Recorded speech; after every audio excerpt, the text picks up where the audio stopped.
क्या आप जानते हैं कि माँ कात्यायनी को महिषासुरमर्दिनी क्यों कहा जाता है? नवरात्रि के छठे दिन माँ दुर्गा के कात्यायनी स्वरूप की पूजा की जाती है। आइए सुनते हैं वह अद्भुत कथा जब माँ ने असुरों का विनाश कर धर्म की रक्षा की। माँ कात्यायनी की विस्तृत कथा प्राचीन काल में असुरों का राजा महिषासुर बहुत बलवान और अहंकारी था। उसने घोर तपस्या कर भगवान ब्रह्मा से वरदान पाया कि कोई भी देवता या पुरुष उसका वध नहीं कर सकेगा। इस वरदान से अहंकारी होकर महिषासुर ने तीनों लोकों पर आक्रमण कर दिया। देवताओं को स्वर्ग से निकाल दिया गया और चारों ओर आतंक मच गया।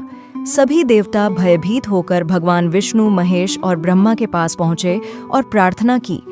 तब तीनों ने अपनी शक्ति एकत्रित की और उससे एक अद्भुत देवी प्रकट हुईं। यही देवी थीं माँ कात्यायनी।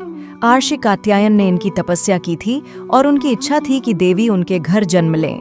उनकी घोर तपस्या से प्रसन्न होकर माँ ने आर्षि कात्यायन के घर प्रकट होकर उन्हें आशीर्वाद दिया। इसी कारण इनका नाम पड़ा कात्यायनी। माँ कात्यायनी सिंह पर सवार होती हैं। उनके 4 हाथ हैं, एक में तलवार, दूसरे में कमल और 2 हाथ वरदान और अभय मुद्रा में हैं। जब महिषासुर ने देवताओं पर हमला किया तब माँ कात्यायनी ने प्रचंड युद्ध किया। महिषासुर कई बार अपना रूप बदलता रहा, कभी भैंसे का, कभी शेर का, कभी हाथी का, लेकिन अंततः माँ ने अपने त्रिशूल से उसका वध कर दिया। इसलिए माँ कात्यायनी को महिषासुरमर्दिनी कहा जाता है। माँ कात्यायनी की कथा हमें यह सिखाती है कि अन्याय और अधर्म कितना भी शक्तिशाली क्यों न हो, सत्य और धर्म की विजय निश्चित होती है। माँ का आशीर्वाद पाने से भक्तों को साहस, आत्मविश्वास और जीवन में न्यायप्रियता की शक्ति मिलती है।